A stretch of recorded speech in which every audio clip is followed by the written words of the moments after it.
جس سال میرے حضور تشریف لائے تو اس سال جو بھی تجارتی قافلے گئے ہوئے تھے خاصا نفع لے کے آئے، چشموں کا پانی بڑھ گیا، اس سال درختوں پر پھل زیادہ آیا، سبزہ اتنا زیادہ پیدا ہوا، بارشیں اتنی ہوئیں کہ جانور اتنے فربا اور موٹے ہو گئے کہ لگتا تھا چربی سے پھٹ نہ جائیں۔ عرب اتنے اکھڑ اور ظالم تھے، بیٹیوں کو زندہ درگور کر دیتے تھے۔ جس سال میرے حضور کی ولادت ہوئی کسی گھر بیٹی پیدا نہیں ہوئی، اللہ نے بیٹے ہی عطا کر دیے۔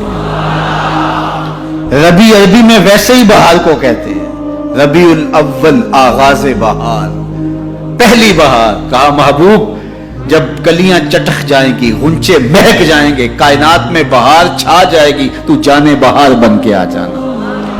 اور جب حضور تشریف آئے بہاروں پر بہار آ گئی، پوری کائنات میں روشنی پھیل گئی، اجالے پھیل گئے، گلی گلی چراغ ہوا، شرق کے جانور غرب کو دوڑ پڑے، غرب کے جانور شرق کو دوڑ پڑے، اور جب آپس میں ملتے تو کہتے مبارک و حضور آ گئے، مبارک و حضور آ گئے۔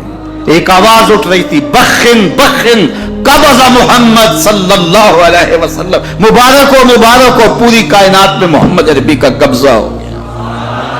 خوشیاں پھیل گئی، نہریں ساوا خشک ہو گئی، آتش کدہ ایران بجھ گیا، نوشیرواں کے محل کے 14 کنگرے گر گئے، نور ہی نور پھیل گیا۔ سیدہ آمنہ سلام اللہ علیہا کہتی ہیں کہ آسمان کے ستارے جھک کے میرے ویڑے کے اتنے قریب آ گئے کہ مجھے لگتا تھا میرے آنگن میں گر پڑیں گے۔ اور پھر جب حضور کی ولادت ہوئی، خرج منی نور ادا لہو قصور الشام، میرے بدن سے ایک نور نکلا، اتنی روشنی ہوئی کہ میں بیٹھی مکے میں تھی، شام اور بصرے کے محلات نظر آنے لگے۔ حضور کو غسل دینے کے لیے جب دائی آگے بڑھی تو غسل ہوا تھا، سرما لگانے لگی تو سرما لگا ہوا تھا، ختنے کرنے لگے تو حضور مختون تھے، ناف کٹا ہوا تھا، سرما لگا ہوا تھا، اور خوشبو لگانے لگے تو بدن پہلے ہی خوشبو سے مہک رہا، تو خوشبوؤں میں گھر بسا تھا، ان انوار ہی انوار پھیلے ہوئے تھے۔